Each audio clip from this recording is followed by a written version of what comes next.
Hello, everybody out there in YouTube land. It's your T-shirted historian with my co-host Grim. Hello. Here we are on Dungeons and Discussions for another interesting discussion on things in the TTRPG scene. And I've been drinking some really bad coffee, so if I sound a little slurred in speech, that's because the energy drink hasn't kicked in yet. Oh, come to think of it, the energy drink isn't much better. Heart.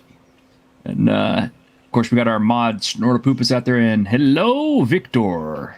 And Steeg. Hey, Steeg. It's good to see you. And you just subbed to my channel? Really? All this time we've known each other, and you only just now subbing to me? Well, I appreciate it. Excuse me. All right. Steeg Kenobi tuning in from Norway. That's awesome. So, we're making some headway. Well, before this one starts, because of the subject matter, I don't want it to degenerate into a ageist kind of rant. You know, Grim and I are both grognards, and you know, we've been around the gaming scene for a long time. We've seen trends come and go. We've seen games come and go. And whatever era of modern gaming we're in now will pass eventually also. But it is kind of hard to talk about modern gaming without also talking about the context in which the big companies are marketing their products towards. And I think we could all agree that Dungeons and Dragons at the moment is basically being sold as a lifestyle brand instead of just a hobby. What do you think, Grim? Yeah. Looking at the products that are out there, I mean, it's nice to be able to get stuff, but when you've got D&D crocs, I think maybe we've gone a little bit too far. I think so. Oh, got some other great YouTubers out there. Hello, Red Room. It's good to see you. Edge of Time. Good to see you. Steeg, slow but purposeful. Victor, real European hours in here. Yeah. I won't tell anybody that you're Danish because I know how they don't like that. Steeg, you used to work for an RPG company, tabletop, wrote lore books, modules, and did lots of world building. Yeah. I've had a little experience with that too. Grim, of course, is a complete stranger to this. This is totally a foreign subject to him. He knows nothing of writing TTRPGs or anything. Yeah. So we'll have to explain it to him as if he's a small child. Hey, Prismatix. Oh, man, Norway is awake right now. I love this. I'm glad. All right. I don't get to hear from my European friends too much because our normal hours are a bit later whenever we run the weekend. But, all right. Let's just kind of dive into it. We know 5th edition started out good, strong, and then somewhere along the way, I don't know what caused the shift in trend on it. But where we're at right now is definitely not where we started with the game. This is probably one of the longer lasting editions, I would say, because when did 5th edition come out? What, like about 2008 or something? Well, we have access to the internet. Yes, we do. Yes, we do. When was 5th edition D&D released? I remember the 4th edition release more. No, 2014. Okay, so yeah, this is what, like 8 years now. Yeah, like I say, I remember the 4th edition launch better because they over here they did it at the London Dungeon theme place. Went and played it there with a growing sense of unease. Yeah, that was 2008. So you got them mixed up. My my group kind of hung on to 3.5, 3.0 for as long as possible, so we really didn't get into 4th. And then I found Pathfinder while fourth was enjoying its failure, and we kind of continued our 3.0 exploits with Pathfinder. So we've pretty much been using a 3-point variant system since I want to say about 2000. So yeah, that's a while. But yeah, this edition is 8 years old, which is actually pretty long. Typically speaking, there's usually about a 5-year edition cycle in tabletop RPGs, unless they go fallow or go bankrupt or something. Generally, it's about 5 years.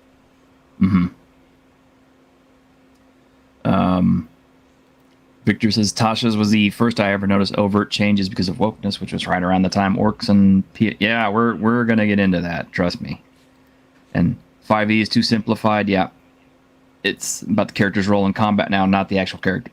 I 100% agree with this statement, especially having come from a 5e campaign where, for the most part, my existence was not acknowledged, except for my utility on the battlefield as a combat healer. That comment, I think that's kind of always been the case, really. The emphasis has tended to be on combat capabilities, outside of maybe the rogue with their exploration-oriented role, really, with the stealth and the pick-locking and so on. But powers that mean much of anything have always been kind of combat-related. It's just there was more of a sort of gap left in older editions for you to sort of fill in that gap with your imagination and roleplay and so on. So I don't think that's new. I think the overemphasis and the amount of mechanics is maybe what's new. But then 4th edition did it more, so I don't know.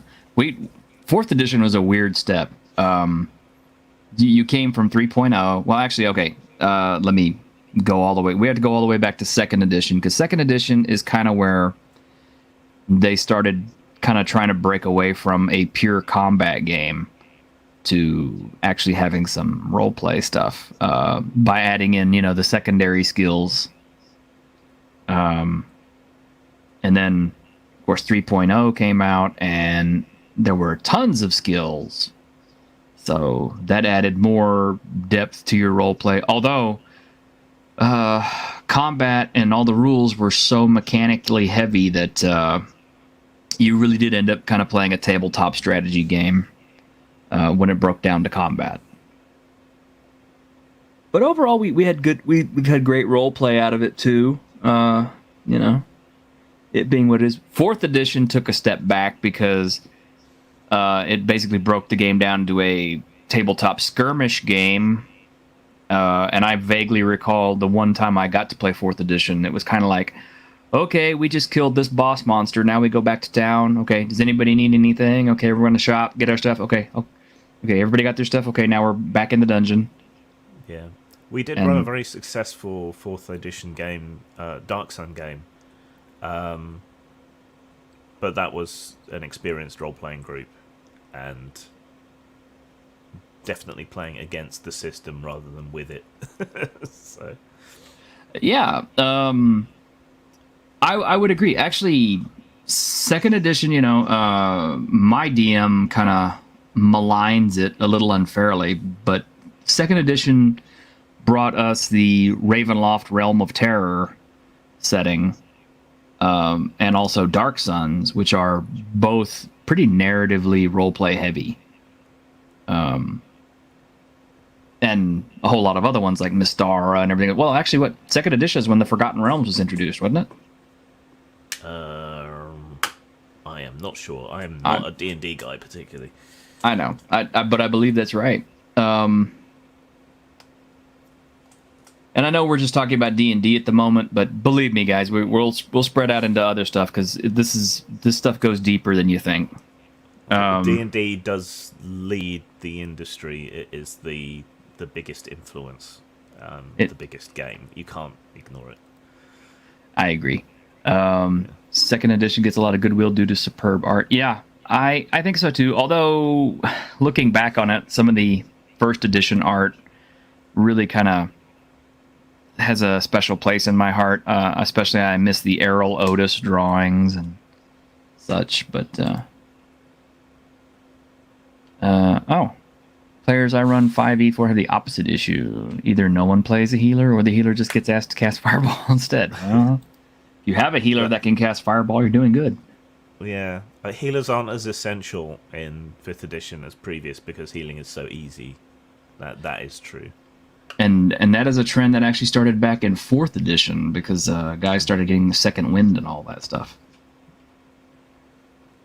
Snorter Pooper says he got tired of card flipping in 4.0. Yeah. I barely remember enough about 4th edition other than to say after one game of it, I said, okay, I could play this in World of Warcraft and get the same experience. So I'm not really interested in it. Well, that's what they were aiming for, stupidly. Stupidly. Well, you can see what they were trying to do, but you can also see why it didn't work. Mm-hmm. But yeah, here we are, 2022.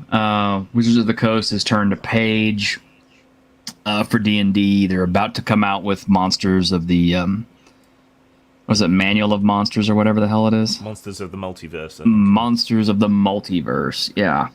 And of course, D&D 5.5, because they're not quite committed enough to go to 6 just yet. Yeah.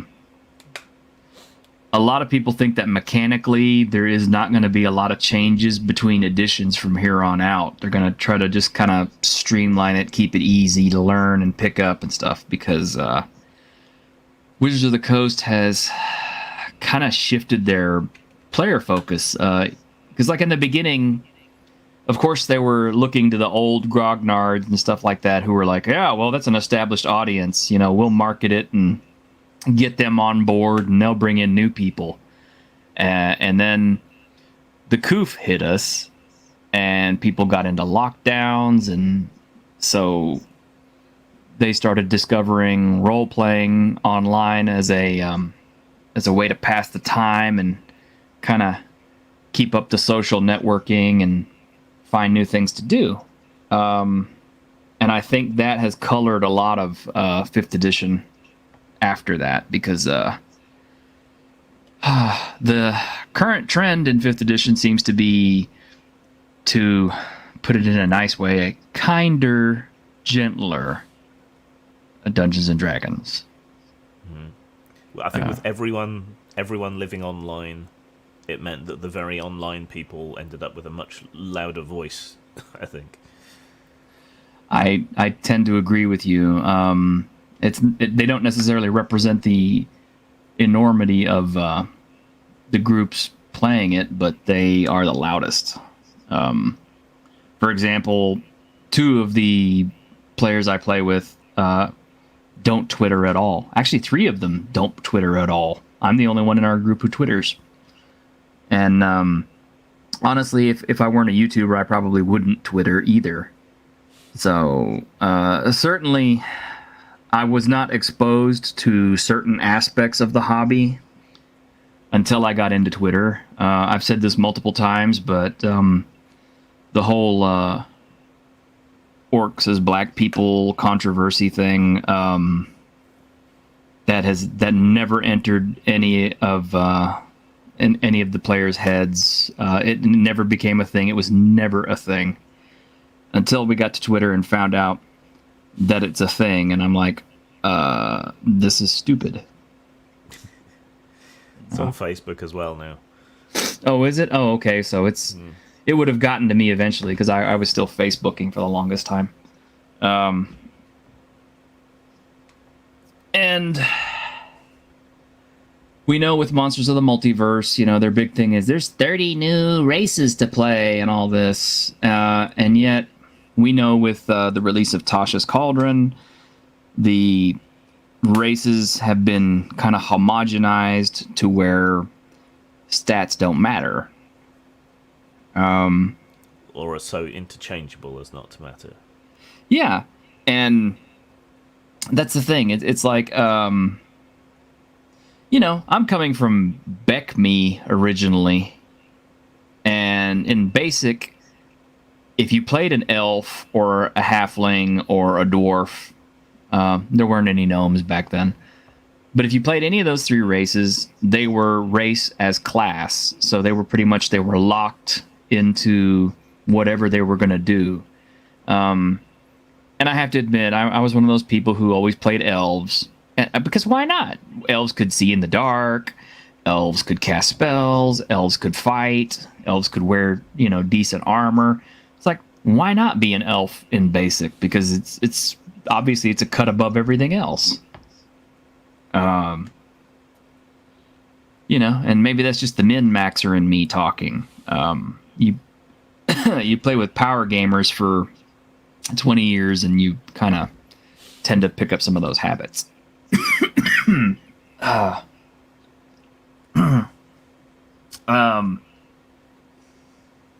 But yeah, as of AD&D, they split off all the classes and races so you could kind of interchange. I won't say they didn't fully integrate because obviously first edition they had limitations on races. Races could not necessarily play certain classes, and they could not play certain classes to the full 20 level limit. And multi-classing was complicated. Oh god, yeah.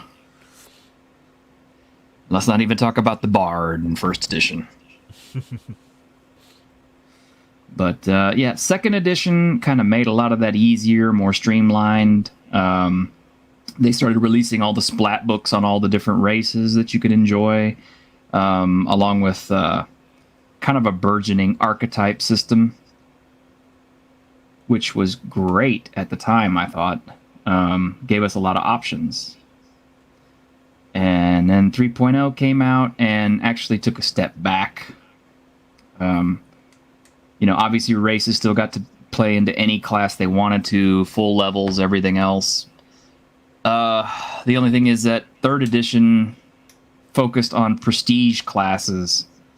So that introduced a narrative that we are seeing again now, and that is metagaming. Because prestige classes would break your character into having to follow a very strict, specific set of classes and levels in order to enter a prestige class, which you couldn't even prestige until 6th level anyway, which obviously it kind of made it impractical and kind of stupid because if you're playing a D&D game from 1st level, it's very unlikely that your group is going to progress past 6th or 7th level. Yeah, they've got the statistics on that, don't they? Most games peter out around 6th level. Mm-hmm. Because it gets harder for GMs, because as soon as characters get access to Fireball and most of their better healing spells and stuff like that, it becomes more difficult to throw monsters at the party that are challenging enough or don't create TPKs. Plus, the players have a pretty good buffer of hit points. I have found that by 3rd or 4th level, most of the time, players kind of tend to get a little reckless. They're not quite as cautious as they were back when they were 1st level about approaching doors or rooms or fighting big groups of monsters and stuff. And it tends to be a rude awakening when the odd crit kills characters. Yeah, and players. It's so hard to challenge players in 5th edition. So it really is. And I think for a lot of people, it's a shock when the rolls don't go their way in 5th edition. I mean, because it doesn't happen very often, that when something really bad happens to their characters, when they've been really reckless or whatever, it's a real shock to the system. Yeah. You kind of expect to die at 1st level because you have very few hit points. A lucky crit can take you out. You get to 6th level, you have a really decent barrier of hit points. So, yeah, actually and you have so much healing that, you getting killed is like, what just happened? How did I die? It's like, well, that giant that you were running at, yeah, he just critted you with that great club and did 30 points of damage to you in one hit, and you blew your massive damage save, and you died instantly. Of course, that's more of a 3.0 thing. And that was one of the nice things about when Pathfinder picked up, because fourth edition was going. Fourth edition was very gamey. I wouldn't necessarily say less challenging, but the mentality going into fourth was different because you had to deal with all the little minions before you could deal with the boss. So the structure of the game was different. And of course, characters had a lot of self-healing, self-buffing. What third edition had going for it in terms of role playing, I think, was that you could create characters that weren't just designed for combat.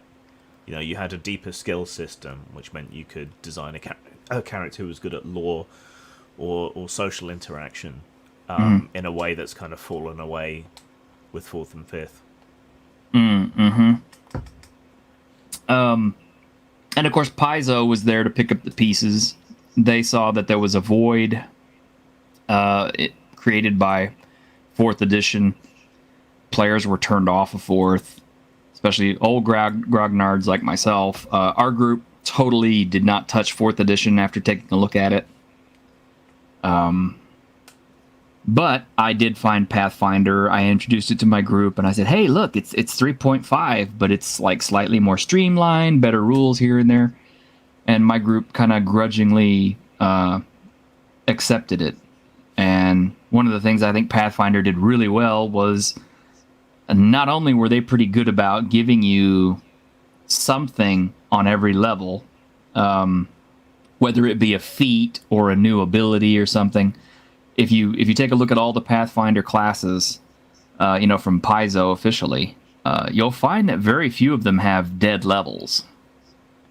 But they also introduced the archetype system, which let you play variations of different classes, and they introduced that to you at first level, so you can get benefits from it immediately. So the impetus was not on prestige classing so much. It was, you wanted to play, like a barbarian who wielded two-handed swords in one hand. You pick up the Giant Slayer or the Jotun Slayer, or whatever it is, archetype, and from level 1 or 2, you're swinging around a two-hander in one hand. Mechanical variations like that, and it kind of breathed new life into the system. One of the most notorious archetypes, in my opinion, was the Zen Archer Monk, which took all of the monk's kind of messed up abilities and threw them behind bow use. So now you got flurry of arrows and all these things, and as it happens, it's a very powerful archetype. Probably one of the most powerful. And then we got to fifth, where once again Wizards of the Coast started its weird little metagaming again. They kind of shrank the skill list from 3.0, but not entirely down. They added lots of little in-combat extra abilities that you could do, such as introducing the spell, what was it, Healing Word, where casters could basically throw a heal on somebody in addition to doing their regular spell casting, etc., etc. And of course, fighters could get second wind and regain hit points or deliver extra attacks, or any combination, as long as you had extra actions available to you. And that's kind of when the character started to become more superheroic in a way. Which is weird. I mean, if you go back to when 5th edition was launched, they consulted with people from the OSR, and the OSR and Pathfinder was eating D&D alive before 5th edition came out. And a lot of the marketing was more towards grognards. Some of the early modules and so on, especially the third-party ones, have a more old-school flavor to them in a lot of ways. And then that all just seemed to kind of fall away. Yeah.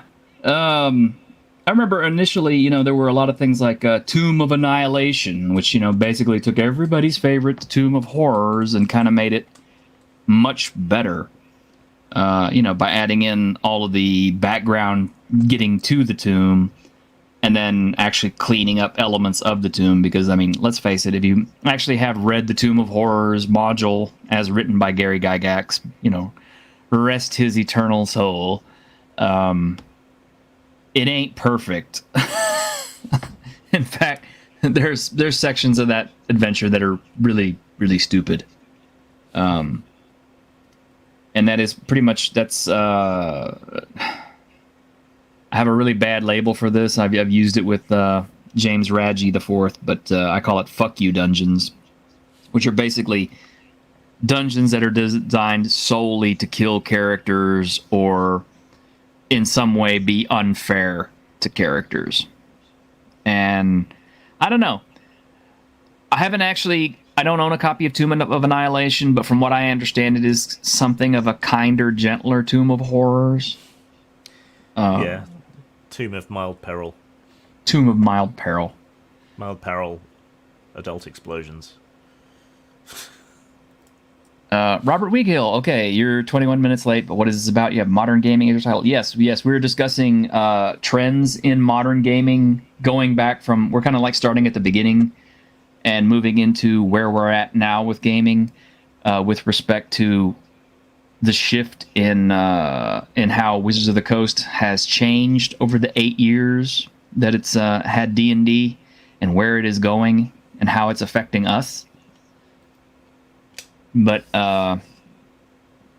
initially my understanding is part of the appeal of 5th edition was the fact that when Mearls and Urbanski put it together, one of the things they did was they put the concept of death saves into the game to make it harder for characters to die. They had, overall they had these healing words and things like that in place, so players didn't necessarily die during combat, because their thinking was, okay, new players get introduced to the game. First thing that happens is they get murdered horribly. Well, that may turn, potential new players off from the product. So we need to have a way to keep players invested in the game and interested, and not dying early on is one of those ways that will do that. And if you are an old grognard, you know how shitty it could be. You just had your shiny new elf with 6 hit points, and you get into the first fight with an orc or something, and bam, they hit you, and your character is dead because you die at 0 hit points back in basic. No ifs, ands, or buts. Yeah. So the complaint isn't without basis, I don't think. But the other way to tackle that is to start out with easier opponents and easier dungeons. Yeah. Oh, we've got a terrible rat's nest in the basement, says the innkeeper. Aha! Some experience points, says the adventurer. Yeah. And that used to be kind of a joke, kind of like a jokey trope that anime, of all things, has actually picked up on that and used. And that is, at first level, they send you to go deal with crap monsters, killing wild animals and stuff, instead of actually dealing with intelligent opponents who can plan, think, and create traps that will kill you. Victor says, we actually had to run away last session when 15 zombies swarmed out of the jungle after we fought goblin tribals. Yeah. Those kind of numbers. I don't know what your levels were, but... Yeah, it's something I find problematic in our tabletop plus games is we really only have time for one combat per session, because combats aren't hugely engaging for the audience and so on, but they are engaging for the players, and Hmm. it's a big part of what makes a game. But making a single encounter difficult is very difficult. Right. And I guess we would be remiss not mentioning some other games that were affected. Coming from older systems, okay, we had Vampire 20th, or actually VTM, the original Vampire the Masquerade, made back in the 90s, and we had Cyberpunk 2020. We've seen a change in those games as they have moved into the the 2020s. Pretty similar to Wizards of the Coast, actually. In a lot of ways, yeah. Yeah, in a lot of ways. Cyberpunk Red, for example, has shifted back to bullet spongy hit points, I believe. Yeah, which is possibly coming across from the computer games. I don't know, because that is the case with some enemies, certainly in the Cyberpunk 2077 game. But in tabletop, I mean, hit points are an old mechanic, and they're something that doesn't really fit when you're going for realism. And modern games or near future games tend to lean towards, if not realism, then plausibility. But player characters are way too tough, and enemies are way too tough in Cyberpunk Red. And so again, it's difficult to present a real threat and to kill people, to kill PCs. Vampire's still pretty deadly, but that got affected in other ways. One of the ways that 5th edition Vampire got affected was with the Beast dice and the lack of blood pool, and the fact that now any action you commit in Vampire 5th edition can be affected by the Beast dice, getting a Beast critical or whatever, meaning that your character loses control and does something rampagey in the course of whatever it is they're trying to accomplish. Like trying to drive a car and then getting into Beast mode may, cause you to drive your car erratically or recklessly, killing passerbys or whatever, because the sidewalk was easier to drive on than the street. Stuff like that. And where I'm going with that is, okay, so you're saying like, okay, well, T-shirt, that's just a different mechanic. Well, here's the thing. It may just be a trend towards younger players and things like that, but we've noticed there is kind of like a little bit of a sense of player agency being changed. And here's where I don't want to get ageist, but we kind of know that a lot of the newer players have a tendency to kind of, redirect problematic behavior onto others, or because of external factors or uncontrollable factors of brain chemistry or past trauma, etc. And I'm not trying to make fun of anybody. I'm not trying to label anybody, and I'm definitely not saying all this stuff ain't true.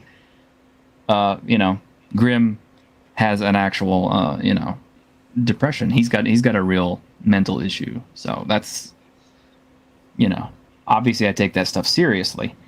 But you're playing a character, and it's not supposed to be you. So, in the first place, there shouldn't be any sense of guilt if your character does something that's completely unwholesome, as long as you're acting within that character's boundaries. If you're playing a chaotic evil character, there's no reason you should feel bad if your character finds the sudden urge to murder a villager because he got in his way, because that's kind of what you would do if you were a chaotic evil. And nobody else should be making you feel bad about that either. Yeah, exactly.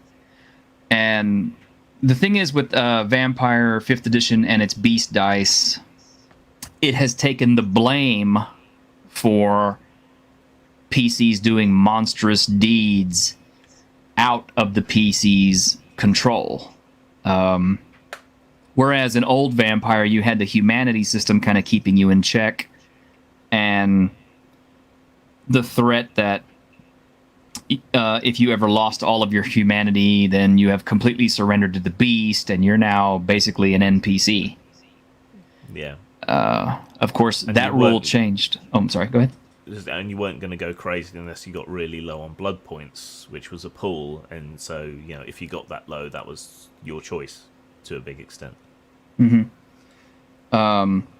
But now with the beast dice, hey, your character just kind of randomly freaks out and does monstrous, shitty things to people, and you are blameless because it's the beast. You can't control it. You don't control how the dice fall.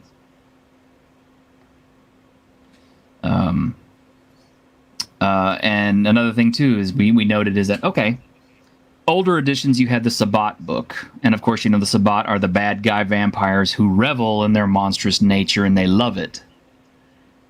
And it represents a different style of play from the norm, because most people are not necessarily inclined to want to play actual monsters.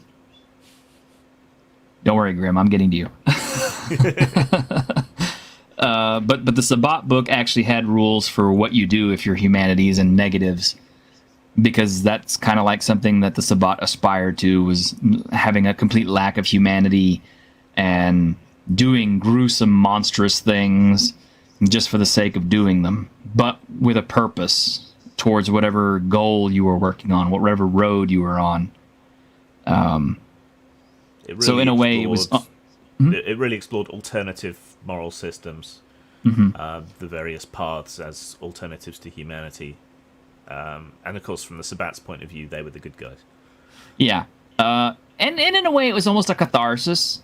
Because, you know, we know from role-playing games in the past, you are not playing yourself. You're playing a character. You want to explore different facets of a character. You're not necessarily trying to find out, well, what happens if T-shirted was a vampire, or what happens if Grim was a bard? You know, these are not what we play role-playing games for normally. We play role-playing games to play characters because we have an idea, because, you know, we either saw it on TV or YouTube or in the movies and stuff, and, you know, who wouldn't want to play Conan, or who wouldn't want to play you know, Blade the Vampire Hunter, or who wouldn't want to play, you know, Solomon Kane, the Puritan, or something. You know, because those are archetypes. Or you want to explore something by playing a female character, or someone of a different ethnicity to yourself, or yeah, I've had a lot of fun playing religious fanatics, and I'm an atheist, so, you know, sometimes it's fun. Thank you, Robert, I think. But I mean, yeah, that's the thing. It's role playing is kind of cathartic because it's you know, you're able to step away from your actual life and explore something different, live the life of someone else, walk in the shoes of somebody else.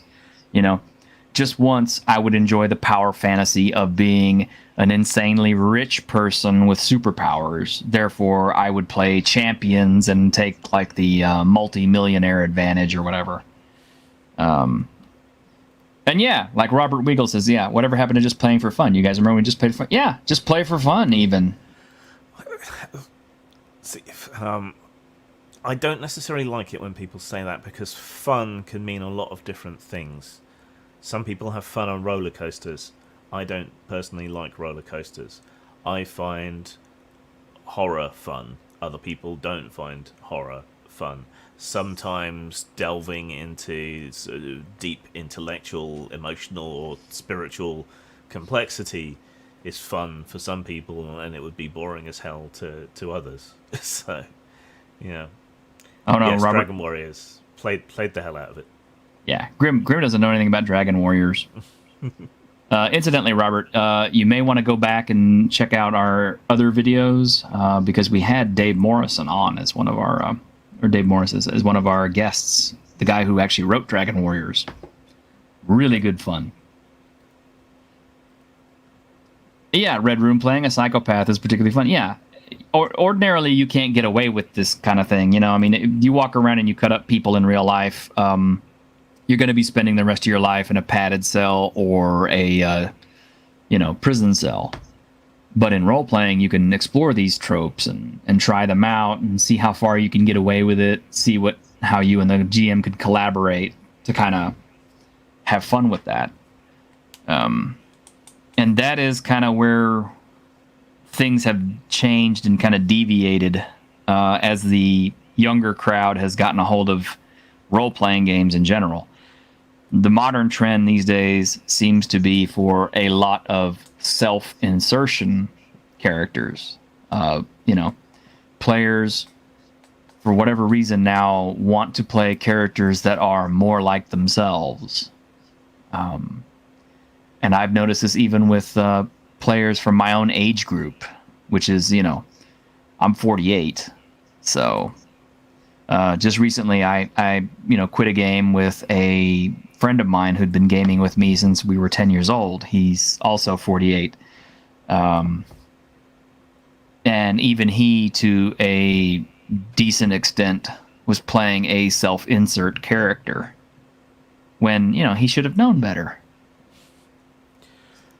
I think we've all done it to an extent, especially new players, which may be an aspect to this, where you create a character but all your decision making and so on is what you would do in that situation. So there's always been that aspect of self-insertion, and then it's later on that you start letting the character take control. I'm a writer as well, not just game stuff, but sometimes characters have their own voice and take over and make their own decisions and do their own things in the plotline if you're sort of modelling them in your head, and they don't necessarily do what you tell them to do. And that happens with more mature role-playing, I think. So some of this self-insert thing may be that a lot of people are new, but then, like we said earlier, 5th edition's been out since 2014, and we haven't seen a real change in this. But maybe some of it is that all these people are self-inserting. I think there's also an element of people from Tumblr with their OCs, their original characters. They want to play that, or they have their fursona or their otherkin thing, or some milder version of that they want to play. And that's so utterly precious to them for one reason or another that they can't handle it if that character dies, or they can't imagine playing anything else. I think that's an aspect. I agree. I actually have a friend who kind of tends to play that way. We joke about it because we say that he's a great GM, but he is a horrible player. Probably because of the fact that when he does play, he does tend to self-insert a little bit. And okay, I could see the flip side of the character thing, where you have a player making some just blatantly dickhead choices in the game, and then justifying it by saying, "It's what my character would do," which I hate that. Actually, I hate that as much, if not more, than people who self-insert characters. Moderation in all things. Yeah. And okay, I mean, if you're playing a role-playing game, even if you're playing a character, there is going to be a little bit of you in that character somewhere, because you're playing it. It's what you're bringing to, for lack of a better word, that performance or that character. And, there's always going to be a little component of that character. It's very rare that you can play a character that is so different and so divested of any of your own personal influences, But that's another thing. I mean, gaming isn't therapy, right? So I'm probably going to end up using therapeutic terms and words, but gaming absolutely is not therapy. It can be helpful for mental stuff, but even so, you can explore aspects of yourself. you can play around with your dark impulses. You can do shadow work by playing out and embodying some of your nastier impulses, or your higher, better self that you wish you could be. You know, you can explore aspects of yourself, but a character that is a complete self-insert is something different. Okay, Dead in the Dab brings up a really good point here. He says self-insert isn't automatically always bad. Why not do a campaign where you and your buddies get transported somewhere like the D&D cartoon? Okay. My group has explored that very heavily. Very, very heavily. And here's kind of what tends to happen. You really can't play yourself to the fullest extent that you do in the modern world, simply because it's very hard to be in a world where magic is a real thing, or cyberpunk is a real thing, or vampires are a real thing, or whatever. Because once you introduce these outside elements that don't exist in our actual world, it can tend to change your worldview, because now things that were no longer feasible to you in this world, in your life, suddenly become feasible, and it kind of can draw out some of your more dark and negative impulses. I don't want to go into lots of specific details, but suffice to say, you tend to get kind of removed from your actual self and become something more of a character as you play. Either by limitations of the class or the alignment system or whatever, or just the sheer power of the power fantasy. And I think that is different because that's a whole campaign group concept. So that's a bit different. Mm-hmm. So no Iseki and no. Yeah, Snortapoop, as most of us do. Bruce Lombardo says, my table thought the self-inserted person didn't really like the high magic world, and it conflicted with a lot of their personality. Nobody was able to be good anymore. We could magic it away. Yeah, that's kind of one of the things we discovered too. It's just kind of like, once you have the power to literally reshape reality by bringing back the dead or altering reality to suit your own whims, the tendency is to kind of act on those wishes, as it were, and they don't always have positive outcomes for other people. Because, I mean, let's be honest, how many times has someone cut you off in traffic and, you said something nasty like, oh, I wish you were dead, or, Or press the imaginary triggers for the machine guns under the headlights. Uh-huh. Yeah. So, the other thing with playing yourself in games is the arguments over what your statistics and skills should be. It can be quite bitter. Yeah, it can. Because, you're like, well, I know this in real life. Yeah, but your character doesn't have the stats to match it. It's like, sorry, you chose to play the half ogre. You're just going to have to get by with that 4 intelligence.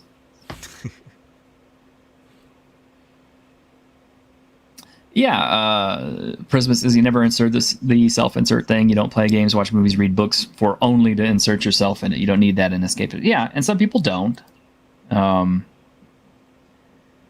Squeaka, you're a helper. You like caretaking, so you choose cleric. Is that considered self-insert?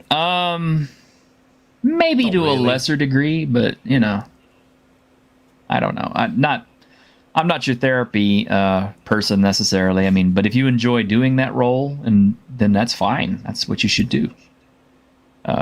Table got really dark at 7th level. Yeah, lost his paladin status, stopped being a sweet cleric. Yeah, it can, because it's like they say, ultimate power corrupts ultimately. I think this plays into when people talk a lot about representation in media. We don't have studies in tabletop media, but the studies in the closest thing, which would be computer games, tended to show that people didn't care if they saw themselves on the screen. They understood that they were playing a character and just enjoyed playing what was on the screen. But a lot of activists and maybe the new generation, they can't connect to the game, it seems, or at least they say so, unless they see themselves there. So they need their own gender or their own ethnicity or their own sexuality up on the screen, and they can't connect to it otherwise. Whereas I don't. For me, role playing has always been an opportunity to step into somebody else's shoes and consider things from their point of view and be something different.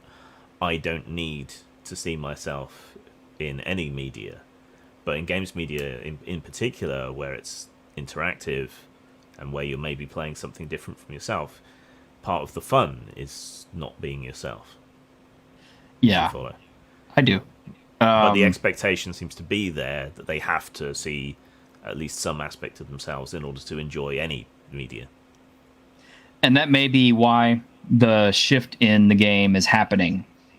Um, like I said, for the example of vampire, if you built a vampire character that was, well, okay, vampire takes place in a modern setting, cell phones and everything, except of course with a like a layer undercurrent of what would you call it? Conspiracy, darkness. Yeah. Conspiracy. And if you could play a character that is pretty much based on yourself, as in a self-insert in Vampire, then by the same token, you don't want to think of yourself as a monster, despite the fact that you've become a vampire. Because, let's say your only experience with vampires comes from reading the Twilight novels, where all the vampires are basically good guys and, shiny and all that sort of thing. And you get into this world of darkness and you find out that, hey, vampires are actually not nice people. They're bad. They've been responsible for a lot of horrible things over the years. And they're being actively hunted down by human hunters and such. And they have to keep their activities in the shadow. Well, that's already quite a bit of pressure. And then to find out that not only do you have to contend with this stuff, but you also have to drink blood, which means you symbolically are removing someone's consent by feeding upon them, usually. And that, I'm sure, is problematic for a lot of the younger folks because they've been taught, that consent is very important, and taking it away from somebody else is a abhorrent act. So I think the world of darkness is possibly a place where you can see the difference in gaming culture much more starkly. So the 90s was a big time for sort of goth revival and everything. Vampire really hit the zeitgeist really hard, not just in gaming but in the general culture. And the whole point of the storyteller system, at least rhetorically, was to encourage roleplay, to view roleplaying as an art, kind of spawned the whole story gaming movement, all of that. And within the World of Darkness setting, most of human history was guided by one faction or another, and all kinds of dark shit was covered. They won awards for their book that dealt with the Holocaust, for example. Now, when it came around to Vampire 5th edition, the new owners, the new writers, everything seemed to try to do the same thing, in that they wanted all the conspiracy and stuff going on there. They wanted all that background and that darkness. They wanted to involve real world things, like obviously at the moment the relative rise of the far right. They put in some stuff to do with the anti-homosexuality in Chechnya and so on. Not endorsing any of this stuff, just saying, oh, this is stuff in the background, this is stuff in the real world, but it's worse in our world and so on. But it just didn't fly, even though back in the day, White Wolf's games, they all used the female pronoun throughout. They would be considered politically correct to an extent back in the day, but that was them in the real world. Whereas in the game world, there was all this dark, horrific shit going on, and that was part of the selling point of the game. That was part of the appeal of the game. And yet they had like one suggestion that an archetype might have been a neo-Nazi, and the stuff with Chechnya and so on, and they got massive pushback and ended up self-censoring. So I think it's much more obvious that something has really drastically changed if you look at World of Darkness, even than if you look at D&D, I think. Yeah. Okay, like the original creator of Vampire the Masquerade was Mark Reinhagen, who is a friend of mine. He's a good guy. Really sweet man, actually, despite, you know, how he might come off as far as his literature goes.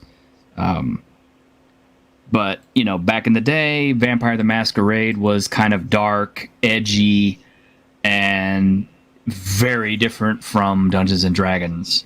And that was part of its appeal, because you had this beautiful, dark Tim Bradstreet art all over that. You were dealing with mature language, mature themes, and at that time, you know, Vampire did not pull any punches.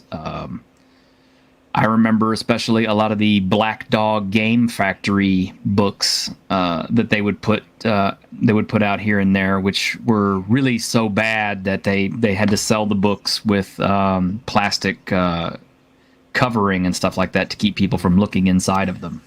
Yeah, the Simitsi book with the vagina dentata on the back cover, for example. Yeah, exactly. Vagina dentata. What a wonderful phrase. What a wonderful phrase. So yeah, when they brought Mark Reinhagen back to work on 5th Ed, I'm sure he probably brought that same spirit of, this is what everybody loved back in the 90s, so let's just update that and put it into 2000s.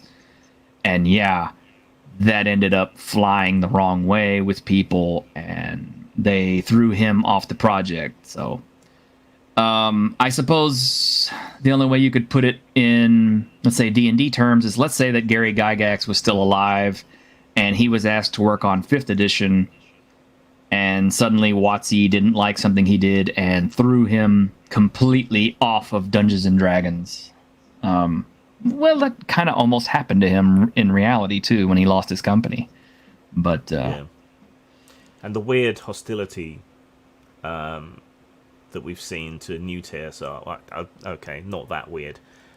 Justin Lanassa, to me, in my personal opinion, seems to be a bit of a self-promoting dick.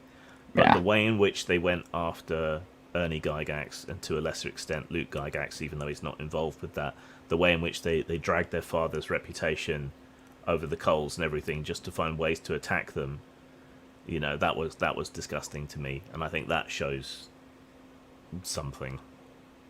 No, I agree. The fact that, you know, most of us grognards, we revere Gary Gygax because he's the guy who created our hobby, and we acknowledge that he was a man with faults and not perfect, but he still did a wonderful thing for us. He was a big part of our lives growing up, depending on how early we found Dungeons & Dragons. And then now to have an entire generation of people say that his views were problematic, wrong, and all this other stuff, putting labels on older products, which pretty much damn all of the older authors, illustrators, and such who worked on these older products.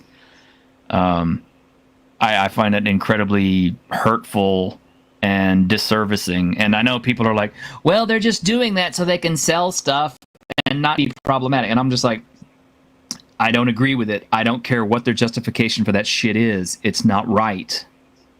It's very one-sided. Yeah. They want everyone to go out of their way to insulate them from anything challenging or difficult or horrifying or terrifying or upsetting in any way, and yet at the same time they don't care about our feelings, which would be fine if it was a two-way street, but yeah, you and I have both been victims of cancel culture for what we've written as far as the gaming industry goes. Obviously I can't reveal what I worked on, but you know what I worked on. You know what happened to me. And of course, you have been hounded to this day by people who think that you are a nasty, well, Well, I mean, it's like the other day, somebody on Twitter pretty much just blocked you out of habit, and I don't understand why, because it's like there's nothing on your profile that says you're a bad person, and anybody who has seen a decent amount of your Twitter posts would probably conclude that, hey, he's probably kind of a leftist, maybe like a moderate leftist or something. And certainly, you know, I've talked to you enough. I'm an extreme leftist. There you go. Yeah, you don't like guns. No. But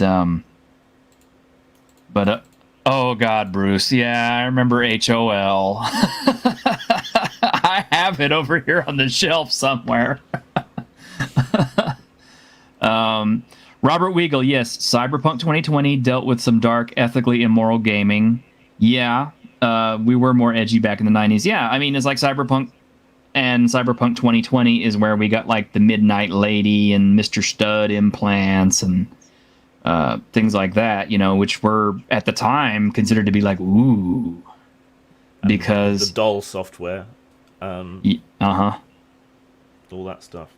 Yeah, because you know, back in the 90s, I'm just gonna come out and say this. Okay, Cyberpunk actually really brought sexuality into the tabletop role-playing scene, because, you know, Dungeons and Dragons never really discussed it, and actually, I don't think, even looking back at their old adventure modules and stuff like that, you could ever really find anywhere where street girls are ever mentioned in any of the adventures. In the earlier stuff, there was stuff like the Wandering Harlot table and so on, but they, after their brush with the Christian right and the succubus illustration and everything, they started aiming as if their audience was 11 to 12. So you might see some cleavage in someone's illustration or something, like a lot of the old Gazetteer covers, but that was about as far as they would ever go in D&D. Robert, you say there was a lot of cyberpunk RPGs back in the 90s. Yes, there was, because, you know, people were looking at the future. We had the Blade Runner movie. We had William Gibson's Neuromancer, Sprawl trilogy, which was still one of my favorite series ever, and still starts with the best opening line from any book ever written: "I will die on that hill." Max Headroom. But, yeah, absolutely.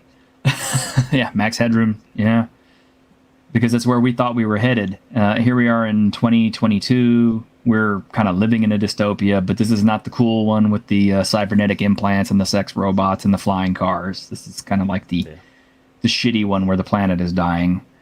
But yeah, I mean, it's like, you know, cyberpunk has changed. Some of that edgy stuff is still in it. Honestly, I find more of the edginess of cyberpunk to be in the video game than the actual Cyberpunk Red product. And I don't know, that may change, but it's an interesting thing Dead and the Dam just said, that most people like that are people who didn't exist in a world without the internet. The people can craft their identity whole cloth when they exist mostly online. Well, that was always a good thing about anonymity back in the day. You wouldn't be taken on what you looked like, what race or sex or gender or whatever else you were.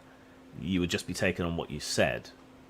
So that was a strength of the internet. But I was very much an early adopter of the internet. You know, I was dialing into BBSs off an Atari ST on a 2600 baud modem. You know, that's how far back I go. But the people online were transgressive. It was a place you could be yourself. It was a place you could... It wasn't what it is now. I think it's not the internet so much as social media. I think everyone's putting on a show, I guess. Like life as spectacle. I'm drawing a blank on the philosophers and so on that have talked about this. But yeah, it's everyone's putting on their best face or an exaggeration of almost like role playing, actually. We'll get to that, Prism. Cal, yeah, I will too. Yeah, definitely. Cherry 2000 all the way. Oh yeah, yeah, yeah. I'll even go into the junkyard to get the little disc. I'm good with that.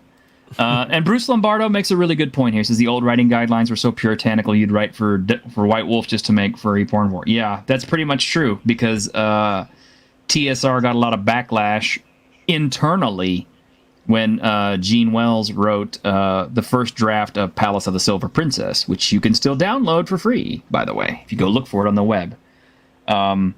Because the elements of that adventure were thought of as 2BDSM and all this other stuff. And so the industry was kind of self-correcting, as it were.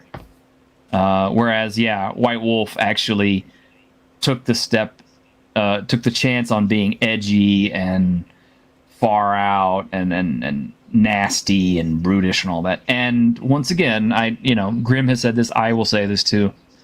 Cyberpunk 2020 and Cyberpunk, I think, made vampire possible because Cyberpunk was really the first game to explore a lot of these dark, futuristic tropes.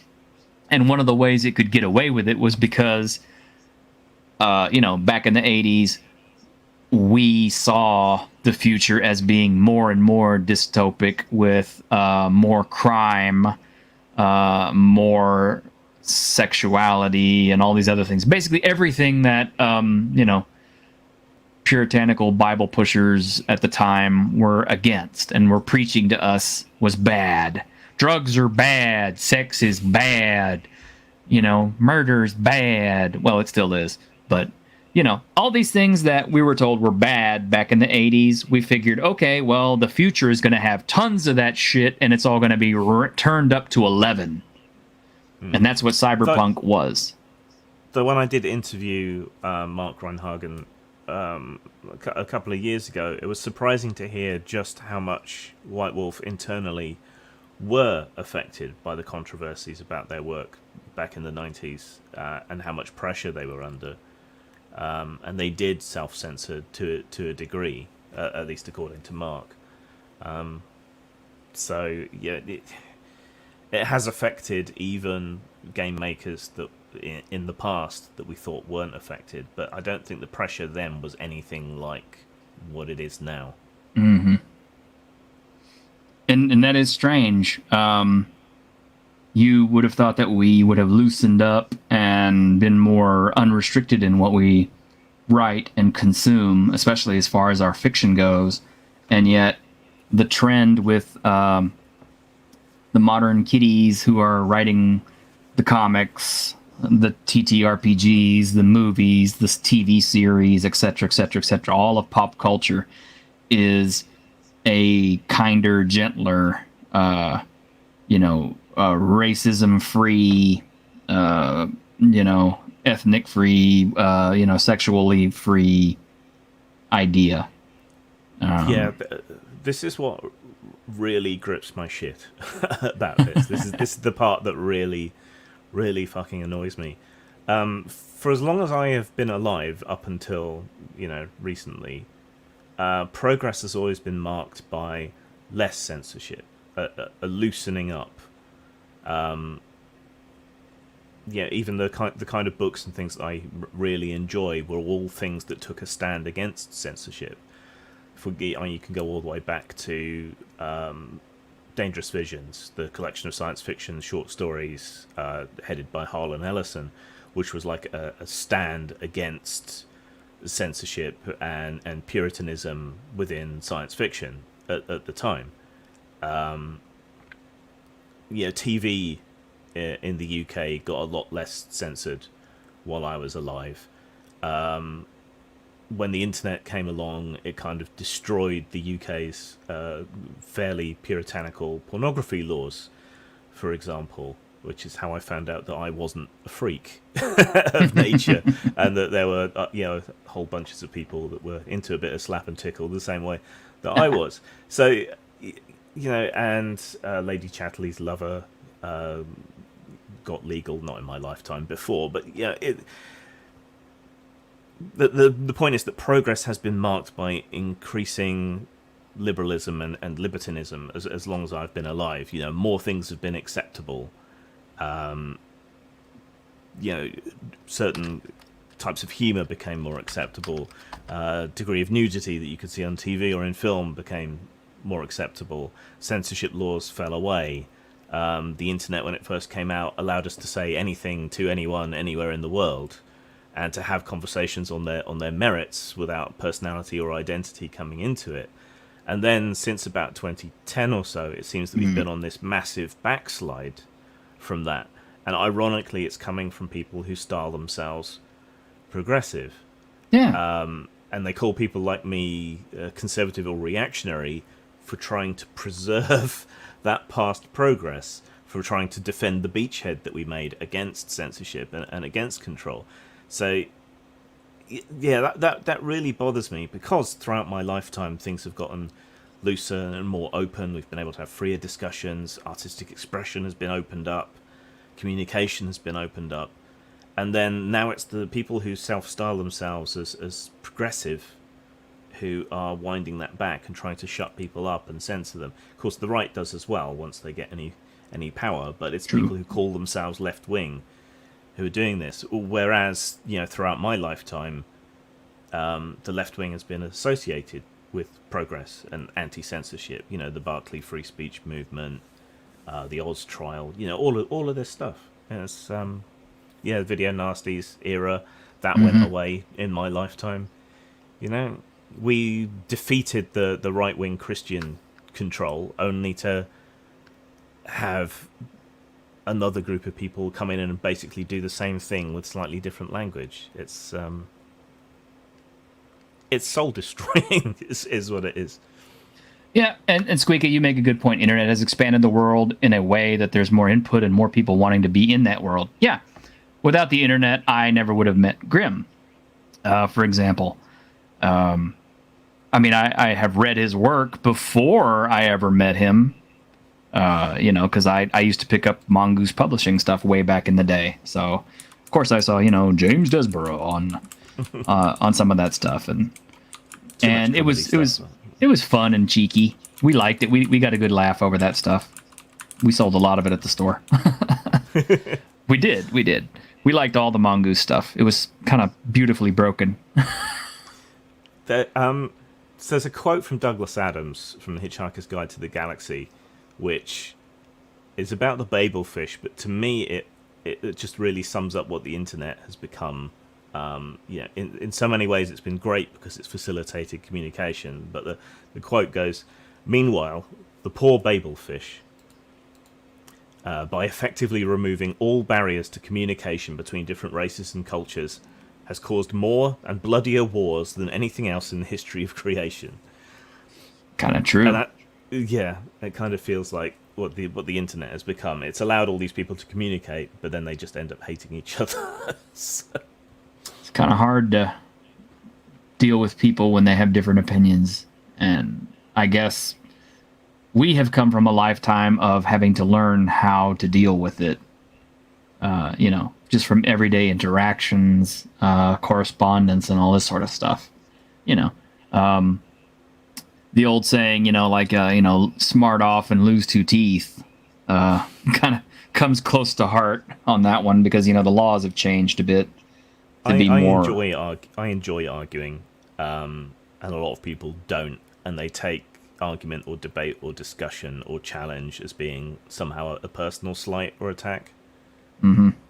So I think that's a big part of my problem. I just can't let it lie. I agree. But to continue what Squeak is saying here, she says, there's a lot more input and more people wanting to be in that world, just like accommodation of new and more people at your gaming table. And okay, I am all about accommodation. I'm all about inclusion. I like people to be at the gaming table. This narrative that some people are putting out, that old grognards at the tables did not want women or homosexuals or all this stuff at the table, that's bullshit. Someone's sexuality didn't usually come into any kind of a, you know, discussion at the table. You were there to game. You weren't there to talk about, you know, banging your lover Bruce or something. And by the same token, if women expressed an interest in wanting to play a role-playing game with us, we sure as hell did everything we could to accommodate them in order that they would keep coming back and playing with us. I mean, we were extra nice. Most of us put on deodorant. We cleaned up a little bit. Too much, maybe. I think some women may have gotten overwhelmed by the sheer enthusiasm they were met with, or creeped out by it. And that may be a case too. But at least we tried in our own little geeky way. I think there's something we need to touch on with that, though, is we were incredibly happy and eager to have people come and join in playing games. But what we have now is people coming in to play games, but not liking anything about what we're offering and wanting to change absolutely everything about it.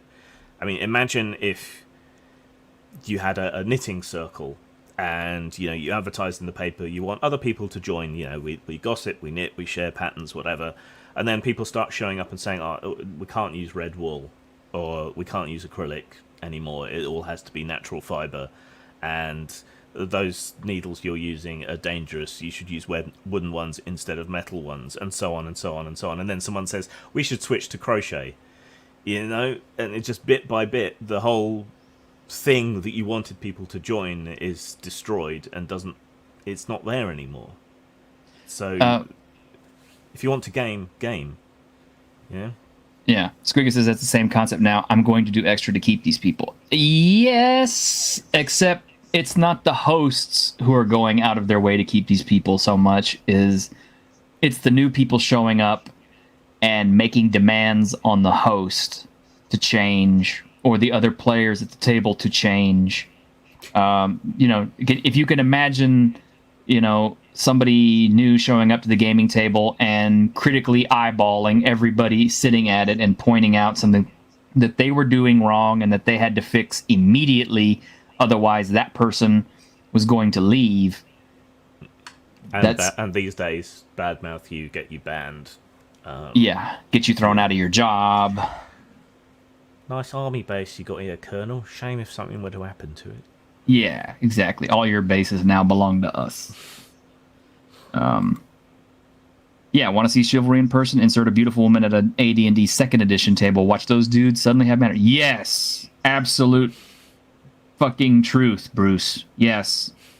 It's amazing what a little bit of estrogen would do to a group of gamers back then. And to be fair, okay, women were in D&D from the beginning. Like I mentioned Jean Wells already. She was part of the original 70s D&D crew who wrote stuff, although Palace of the Silver Princess was the only thing she ever got to write, and then after she kind of bunged that up, I don't think she wrote anything after that. So you see these D&D horror stories online sometimes. And I remember one that was a woman complaining that when she came to play the game, that I know that's partly why I chose knitting, Victor. But when she went to play the game, she was complaining that one of the men pulled the chair out for her, that they kept helping her with the rules and so on. This is all welcoming behaviour that you do for new players, and yet she was taking it all in. Well, maybe not pulling the chair out. But she was taking it all in the most negative possible light. That this was sexism, that this was mansplaining and being patronising, and it's there's a definite impetus to take things the most negative way possible, unfortunately. Mm-hmm. And Edge of Time kind of hits on a particularly sore point. I don't like actors pretending to RP online. Yeah, okay, we couldn't go very far without mentioning Critical Role and its contribution to the game, because on the one hand, while I'm glad that Critical Role brought a larger awareness of the hobby to a greater group of people nowadays, I'm not necessarily so sure that its audience has been good for the hobby as a whole. Yeah. I don't think we can just blame Critical Role, though. I I think Wizards was riding that particular pony pretty hard already with Penny Arcade and Will Wheaton. Yes. So they were already trying to sort of cash in on the popularity of other things, and then Critical Role and the other big-ish streaming games and so on. That's something they've definitely tried to exploit and ride and cater to. Something I'm very conscious of with the Tabletopless game, even though we're like nothing like the same size, and will never even be acknowledged by Wizards. But yeah. Though I guess back in the day, Zach Smith's D&D with Porn Stars, I hit it with my axe stuff was part of that as well. Mm-hmm. Weirdly, yeah. And the thing is, okay, for whatever reason, Wizards of the Coast has decided to lean into this new influx of gamers who are younger, have different ideals, and aren't necessarily coming from the same kind of attitudes and experiences that we older guys have come from. And gals. I should say guys and gals. But, I think this is one of the reasons why the ideology in D&D now is trying to eliminate what these younger folks consider to be problematic elements of the game that might be challenging for them. So alignment, which has been argued up, down, center, left, right, every which way you can imagine, pretty much since it was first introduced into the D&D game, is more or less being eliminated or severely reduced to the point where it is a non-issue. I don't necessarily think that's a bad thing so much as, a lot of game systems didn't deal with alignments as it was. I mean, Warhammer didn't have alignment systems, but you knew the goblins and the orcs and the trolls and shit were bad. It wasn't hard to figure that out. We have, the new Ravenloft setting, which is super duper milquetoast. It's a horror setting where you're not allowed to scare anybody because, people might have personal traumas and things like that might make actual horror a problem in gaming. We have Strixhaven, which I don't know if I could call it a setting so much. From my understanding, Strixhaven is basically just like a big giant adventure module. mostly. And people are trying to go ahead and use it as a full-blown setting for their campaign. Oh, we want to run an entire setting in Strixhaven, and I bet we're going to get more and more source material for that as time goes on. Because people really seem to be embracing that. At least a certain group of people seem to be embracing that. We saw wild third-party stuff seems to be some of the third-party stuff seems to be fixing some of the issues with Strixhaven. Ah, okay. So.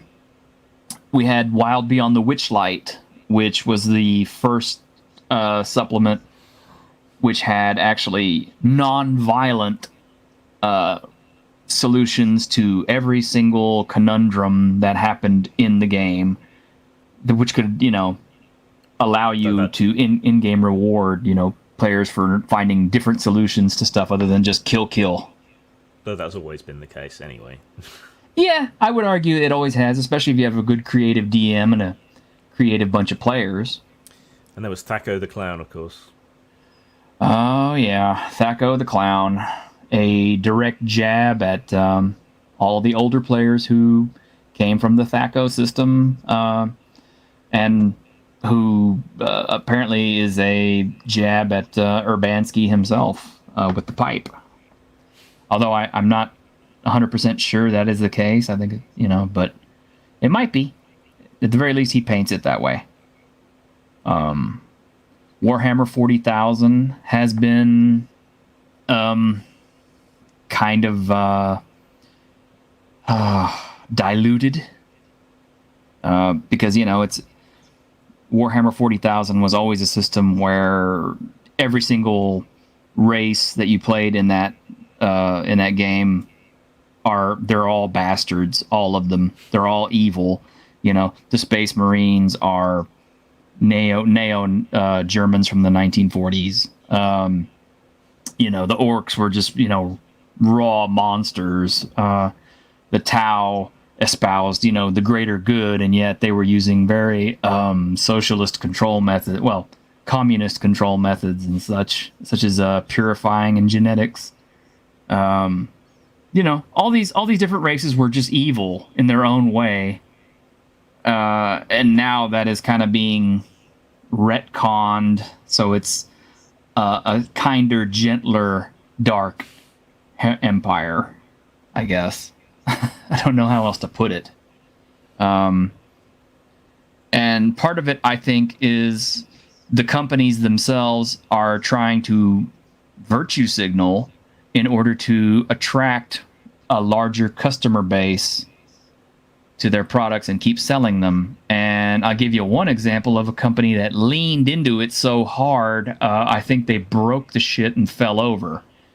Evil Hat Productions with their thirsty sword lesbians and all the controversy that surrounded that. That was a company that pretty much, they knew who their market was, who they wanted, and they weren't afraid about being outspoken and, you know, pretty much jerkish to anybody else who was not of that mold. Yeah, their Cthulhu supplement as well, which seemed to spend an inordinate amount of time telling everyone what they already knew about how H.P. Lovecraft was a bit racist. And the funny thing about that, and you've already pretty much hit on this, but I'll go ahead and spell it out for people. People like this, who make this kind of content, who are demanding this kind of content, will throw around the term gatekeeping, especially to a lot of us older grognards and stuff like that. I've been accused of being a gatekeeper, a racist, and all this other stuff. I'm just waiting for the day that one of them calls me a phobe, despite the fact that I had a trans girlfriend. But, you know, they throw these terms around, they attack us, and they accuse us of gatekeeping, when in fact they are the ones who want to gatekeep us out of their games, because they will say statements like, oh, that guy is horrible, he needs to just be removed from D&D entirely. Well, what is that saying? That's gatekeeping. So, and then they misquote the paradox of tolerance. Yeah. So yeah, another pet peeve of mine. Ironcaster, will 2022 be the year they introduce female Space Marines who are the best? They already did, didn't they? They have the Sisters of Battle. Actually, Sisters of Battle were in Warhammer 40,000 all the way from back in Rogue Trader. They just weren't heavily used in part of the canon until a bit later. And I think now the Adeptus Sororitas are just a regular thing. They're a regular army that you can play, and you have been able to for the last few years. Yeah. Yeah, Biggest Geek is a jab at Tolkien. I find that kind of hurtful. I'm sure Grimm even more so than I do. Yeah, I mean, they have been going after Tolkien, which is pretty absurd, since he essentially told the Nazis to fuck off when they wanted to use his work and so on. Historical revisionism, it's another pet issue, I guess. But yeah, to paint Tolkien as somehow being racist because he created a fantasy world based off European mythology is just it's insane, and I'm really worried about this Amazon series. You know, I'm gonna withhold judgment. I'm gonna go into it with an open mind and try to enjoy it just as a form of entertainment and not try to get critical with it. I found this approach worked really well when I watched Wheel of Time. I hadn't read the books. I didn't know what the series was about, so I could kind of go into it clean and unencumbered by any notions of how it should be. I can't do that with Tolkien, but I'm sure gonna try. I don't want to cast any negativity on it before it actually comes out, because sometimes we get surprised and good stuff comes out of modern stuff. I mean, Spider-Man No Way Home, good example. Yeah, Victor, it does. I don't own that book, but I've seen some excerpts from it, and it's kind of funny because the stuff that is mentioned in that book is exactly the kind of convertive behavior that they themselves would not do or appreciate straight people doing to them. I remember that blowing up on Twitter, which weirdly it was another sort of cafe adventure. Who wants to play as a barista or a server? God damn it! But yeah, where one of the adventure hooks was, maybe these people coming into your place can be turned queer. Something that would never be acceptable the other way around, with good reason. Exactly. Prismatics, yeah, you have a point. The buzzwords have really lost their meaning, and these days they're just tiny insults. Yeah, they really are. At this point, they're almost badges of honor, because it's they've lost meaning to you, but not necessarily to other people who hear it. Unfortunately. Yeah, that's true. To people outside the sphere, if you got called a gatekeeper or something, that would be like, oh, well, you're instantly a person who is problematic. Yeah. I guess these people never check. They all just instantly believe each other because you have to listen and believe. So if you get a bad reputation with one or two people in that sphere, suddenly you're blocked by everybody, and everyone has heard bad, ridiculous, wrong-headed things about you, and you never have an opportunity to correct the record, ever. Yeah, I liken it to an ant hive or an ant mound, because ants are basically like a big hive mind, all working together to make things happen under the direction of one queen. Well, one thing that ants do is they mark things with certain scents and pheromones so that other ants will either avoid it or be attracted to it and stuff like that. And it's the same way with these people. They scent mark you as problematic, and therefore every other person in their circle sees you as a problem automatically, and either takes that as license to go after you or just straight up block you because they're not interested in entertaining your opinions. They don't want to hear your side of the story. They don't want to hear what you have to offer. They just want to shut you out and feed on the queen's nectar that she gives them, as it were. Yeah, whisper networks and shunning. Maybe they haven't lived, like you were saying earlier, we've had formative experiences as older gamers that maybe they're lacking. The satanic panic and the sheer amount of bullying we used to get. Bruce, yeah, I kind of feel like that too. One is absolutely certain that one is absolute moral truth on your side. What tactic is off limits to promote it? None, especially if one assumes that disagreement is axiomatically evil. Yes, exactly. Kit, I love you, man. You ever want to come on this show? Please, you have an open invitation from me. You always bring such a thoughtful discourse to the discussion.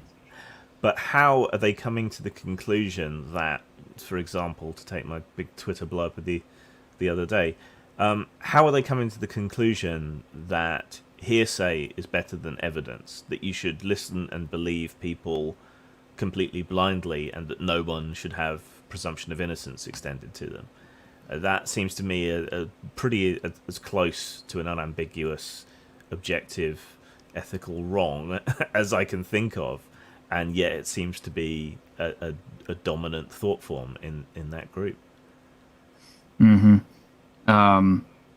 And yeah, it's true, Cal. A hobby can't be gatekept, but personal games can. Yeah, that's true. But, I mean, how far is it going to go? I mean, like, okay, let's say you have your local friendly neighborhood game store. and you have a GM who's advertising, hey, I need players for my new Cyberpunk Red campaign, or my new 5th edition Vampire game, or my new 5th edition D&D game, and you show up wanting to play, they get your information, and then all of a sudden they tell you the next day, it's like, okay, we really don't need you to come play with us. Yeah, we've got because enough straight white dudes. Yeah, we've got enough straight white guys, or we saw one of your Twitter posts, and because you disagreed with this person on this issue, we don't feel comfortable gaming with you. Or I still do the occasional bit of freelancing, or at least I keep a weather eye on it, right? And often you'll get job advertisements now that say you must be black, minority, ethnic, you must be gay, you must be trans, which is pretty exclusionary and technically against the law in a lot of places. Now, I'm disabled, but I make a point of not applying to jobs that specify that they want disabled people. Not that I would get it anyway, because I find it patronizing and insulting, you know? And Twitter, or Squeaka. Okay, you say that goes back to knitting. If they shut you out, go make your own. Why care what they think? Just do you. Okay, well, and that is a good sentiment and a good point. Except, as we've kind of covered, we did not change. The game changed at the source, and it changed to accommodate other people besides its original audience. And I understand that things change over time. That's just the natural course of everything. However, the current narrative seems to be designed to push the older gamers who built the game that these people enjoy out further and further and further. And again, Grim and I, we worked on stuff back in the 90s, and Grim is still working on stuff today for the hobbies. And we've both been gaming since, the 80s. We helped build all of these hobbies. A lot of these people in this chat helped build this hobby into what it is now. If we hadn't been investing all that money into D&D, into Cyberpunk, into Vampire, into all these different games that are popular now and still going up into their 5th and 6th editions, they would not exist. So we are the ones who built those companies up. We are the people who are responsible for making them successful. And I share a lot of the professed goals of a lot of these people, but the way in which they're going about things seem to me to go entirely counter. Like, I would say I'm against racism, but by that I mean all racism, from any race towards any other race. And a lot of these people who are claiming to be anti-racist now are openly racist against white people, for example. That to me is completely unacceptable. And yet they can't see the hypocrisy in it because they've redefined terms and so on. And it's not as easy as just going elsewhere. Sure, I can create my own group. I can invite my own players, my old friends or whatever, but sometimes I want to play with new people. And if I advertise a new game, some of these people are going to come to my table with these weird expectations that we have a session 0, that we fill out long sheets of everything that triggers us, that I'm going to try and rival Critical Role with my voice acting talent, rather than just doing the Monty Python old lady voice, So there's no escape. And as a game creator, a lot of the businesses have bought into this with their virtue signaling. Or if I go to a game store to run a game, they're going to expect me to jump through all these hoops. If I go to a convention, there's going to be overreaching anti-harassment policies that aren't really anything to do with harassment. They're going to force me to use safety tools at the table if I run games and so on. So there is no escape, really. Yeah. Unless you stick to a purely local level, which most of us are probably realistically going to do, but it stops our interactions with cons and stuff. I mean, okay, Ernie Gygax got completely banned from Geneva Convention, Gen Con, right? Gen Con is a convention that was started by his father, Gary Gygax, the guy who pretty much, along with Dave Arneson, invented Dungeons and Dragons, who's pretty much the progenitor of our role-playing game hobby. And the son of that person was prohibited from being there on the simple fact that he was misquoted in a tweet. It's not because Ernie Gygax is, a person who espouses anti-trans, racist behavior, all this stuff.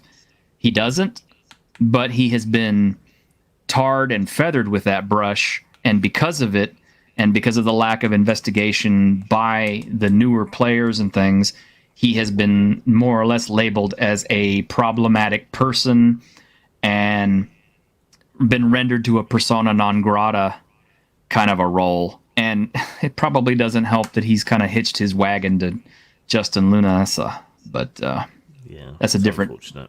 That is a different problem. Yeah, but however problematic he genuinely is, the way they've treated Ernie and others is not good. Grim, you're a limey. Can you do some ASMR, Grim? No. Oh, okay. Not even gonna try. Okay, Squeaka, okay, you've shown up wanting to play. You've been rejected on looks alone. You've been rejected by not playing a male character. It has happened even before internet shenanigans. Okay, and we're not saying everything was golden and rosy before the internet era. Obviously, assholes have existed in every facet of every hobby that you care to name. I don't care what it is. I used to have people who would refuse to tell me anything about miniature painting because their techniques and stuff were secrets. They didn't want you to learn because you might get better than them if you started applying their techniques. Squeaker, but you have been accepted into games. I know because I had you playing one of mine. That's how you've been accepted and allowed to play a lot more often than you've been rejected, I would imagine. I know there's a huge lag, so I won't see a comment reply to that for a bit. But this is the thing, like these rare cases of someone, handling their junk at the table or pissing into a bottle at the table, or any of these other horror stories. There's hardly anyone, but everyone knows the story and it gets shared around a lot. Imagine if you're at the cinema and one person in the audience throws up. That kind of ruins the experience for everybody, but it's still just one guy out of hundreds,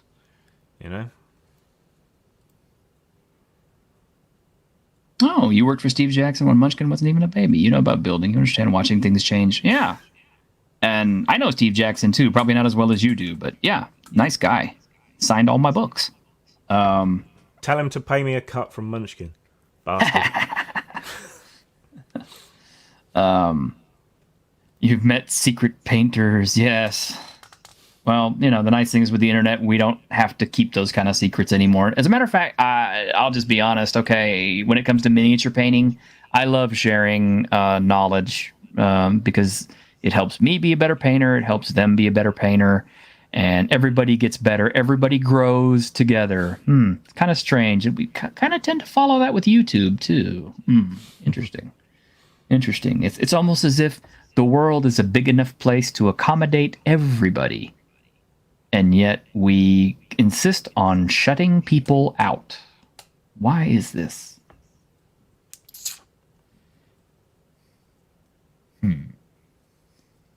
A good video by RPG Elite mentions using ethnic prejudice instead of racist. Oh. I'll have to check that out. Kringe, the thing about niche hobbies, which RPGs were, they have always been welcoming. This new story that we were always closed off and standish is a lie that somehow... Yeah, I agree. The problem was that nobody wanted anything to do with us. I forget the creator, but someone did a video recently about why black kids don't roleplay.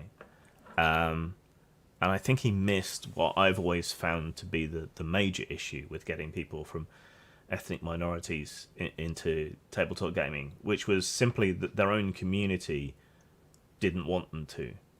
That it was regarded as white boy shit, or there's a definite strand of anti-intellectualism that runs through urban poor ethnic communities. We had people turn up and play who really enjoyed it, but then got so much shit for it that they just never came back, whether it was LARP or tabletop or whatever else. And it was rare that you would find someone from the West Indian community or the Bangladeshi community that would stick it out. And the blame wasn't on the games that there wasn't representation. It wasn't on the games that there weren't black faces in the game setting. It was their own community which stopped them, which relentlessly bullied them to the point that they wouldn't play. I mean, that was true for everybody, but it was really vicious from those communities. Same reason you didn't see a lot of black heavy metal fans or goths back in the day. Yeah, that was white boy shit. What are you doing? Don't stray. There's a lot of racism in those communities if someone dates outside of their ethnicity as well. That was horrible to see the fallout from. I saw a girl for a very short while whose parents were like, he's white. You're in England. People are shit. Yeah. Okay, Squeaky, you said your point is that there's been gatekeeping, lack of tolerance. Why is it so much of a bigger deal now? Okay. Imagine, if you will, Grim and I had put out the offer to play or Grim actually had put out the offer to game, and you said you wanted to play. And let's say that Grim had like 10 people wanting to play, and you were one of those 10. Well, obviously, Grim doesn't have the time and resources to have all 10 people, so he would have to pick, like, let's say the first 4 who applied to the game, and he told you, look, I'm sorry, but the game is full, or something. Okay. You being you are probably going to say, okay, I understand, that's cool, and, just watch, go about your business, etc., etc. You get a younger person now, and immediately it doesn't become a let's take this at face value and explanation. It becomes a I want to know why I was not included. It must be because you don't like my race, my sex, my sexuality, my politics, or my hair color or something. It never becomes a case of, sometimes a cigar is just a cigar. It becomes there must be something wrong with you because you did not let me into the game. And then what takes place is that person labels, Grim gatekeeper because he is keeping me out of his game because I have X skin color, X ethnicity, X hair color, etc. They make a huge virtue signal out of it. They tell all their other friends on Twitter who, wanting to support their friends, say, oh, that's horrible. That guy's terrible. He's a gatekeeper. Let's all dogpile him and mass chain block him and all of his friends because they must also be problematic because they like him. Yeah. And that is how this shit gets started. Gangs, tribal behavior, and this sort of internet panopticon we've all created. Mm-hmm. And it's unfortunate because the tendency is it shuts down discourse. It doesn't. There is no discourse that happens. Okay, I left my 5th edition game recently because there was no communication. Not on my part, not on the GM's part. And yet later on, I'm told by one of the other players, yeah, we could see you weren't having a good time, that you weren't into it and everything else. And my first thought is, why the hell didn't you say something? You didn't say anything to the GM. The GM didn't say anything to me. The other players didn't say anything to me. If you could tell I wasn't having a good time, what did you do? What was your part in making sure I was having a good time or seeing what you could do to help me have a good time. If you didn't say anything, you didn't care, or you weren't invested enough to say something. So, in what way does that, make you blameless? But I'm being a little bitter about that, I know. Yeah, we might be getting a bit ranty, and damn kids, get off my lawn at the moment. Yeah, that may be. Yeah, that seems awfully assuming. How did they draw that conclusion? I really have no idea, hon. Psychology? Maybe they, it could be the case of a lot of younger players not having been told no as they were growing up. I'm sure you've seen that a lot with your job. I know I have. Younger people who have never been told no were included in everything and aren't used to being told no. So when you tell them no, they're like, they can't accept it. I mean, that's the only thing I can think of. I'll give you another example. I had already been playing D&D for a little bit, but it was just kind of like me and my friend playing. So, it wasn't really like a huge D&D game with lots of people and diversity and all that. It's just me and my other friend. We're in a trailer park because, yeah, I'm trailer park trash. I'll admit it. But we had our little D&D games, and they were fun because we were doing something. Well, our friendly local game store had an area where you could play games on your own, or the owner would actually invite people to run games for people for store credit. And this is back in the 80s.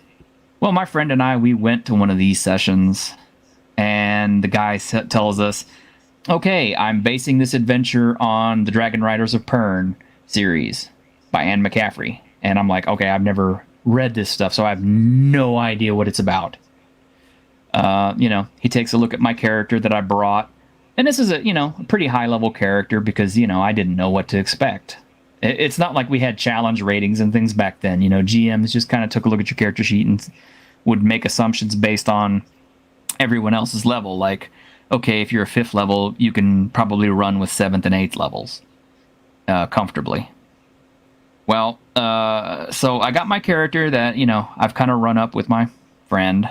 And the very first thing that happens in the adventure is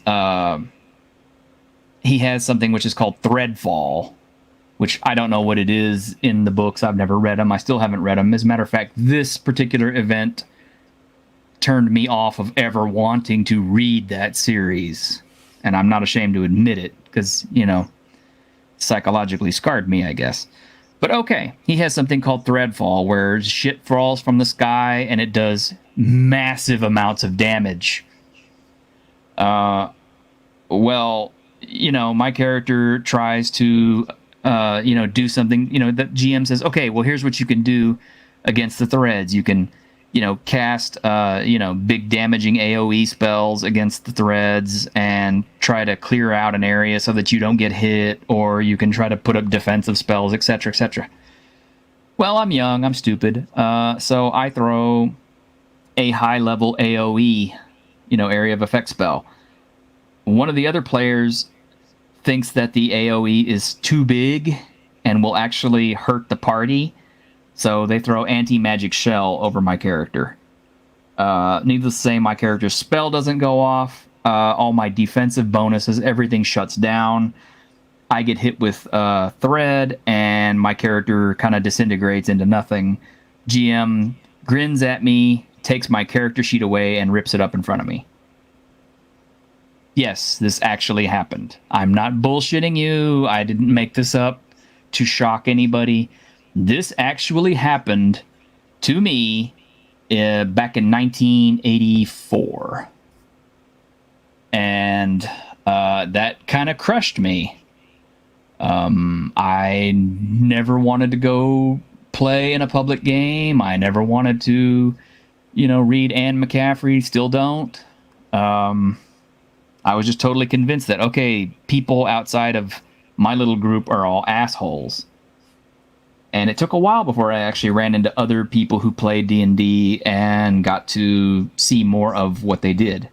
Now, if we'd been on the internet back then in the 1984, we could have. I would have probably been up on Twitter, screaming and protesting. I was like, hey, got into my first D&D game outside of my little circle of friends, and my character got completely destroyed by a combination of a shitty GM and a shitty player. This is so unfair. These people are awful. They're terrible. They should be removed from the hobby.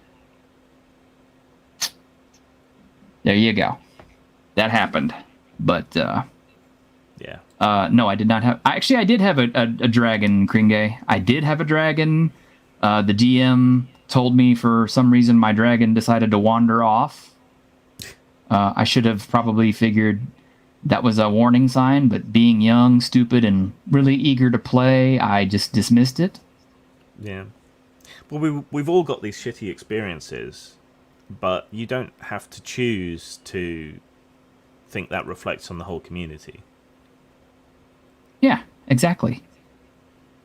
And that's the thing. It's an individual can have a shitty time with one particular group. I don't necessarily consider my current the 5e group I just quit to be a shitty group.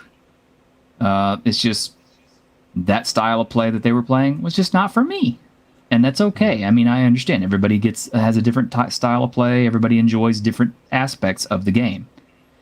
I don't understand people who want to play baristas.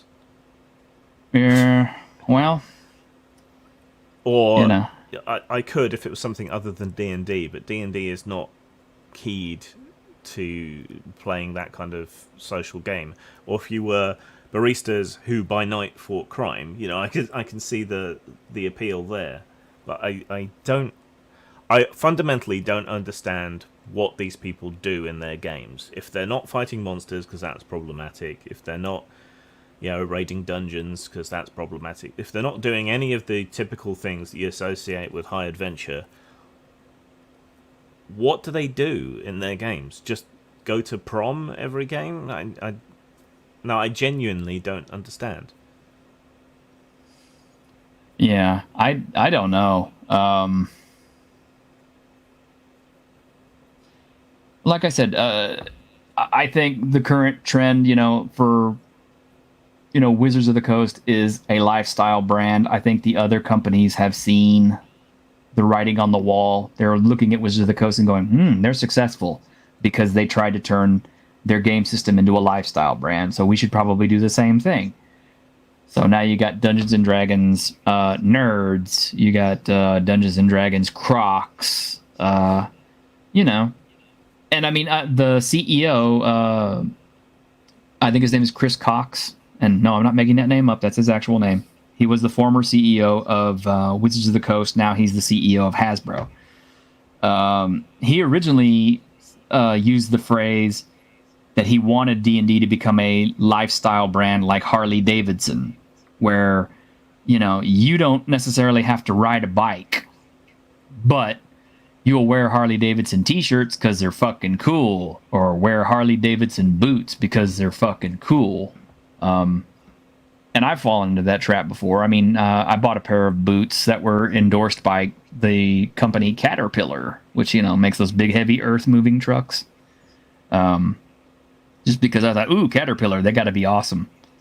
They got to be tough, I guess if we were kids, you could say, like Tonka. I want these pants because they're Tonka tough. Yeah. But they wouldn't stop making motorcycles, would they, Harley Davidson? And Caterpillar wouldn't stop making trucks and diggers and things. Yeah, that just wouldn't happen. But it feels like that could be a threat in the RPG world. Yes, Kringe, actual D&D Crocs. These shoes with beholders and mind flayers and mimics and all that other stuff on them. Holes. Yeah. Mm-hmm. It's a real thing. Shadzer. Oh, okay. He was originally an accountant in the Hasbro marketing department. Yeah, well, somehow they... that explains a lot, because accountants are what almost killed Games Workshop. So that makes sense. Ah. Crocs with orc faces on them. Yes. Crocs. Harley Davidson is a cosplay company. Well, yeah, technically it is. You can't afford their motorcycles, but you can sure afford to wear one of their t-shirts or belt buckles or something, right? Do they do LARP-safe foam motorcycles? You know, I'm sure as we progress to a kinder, gentler, safer future, that's probably going to happen. They'll be powered by air or something. Do we have any more bullet points we need to cover? 2 hours is about as long as I can sit. I understand.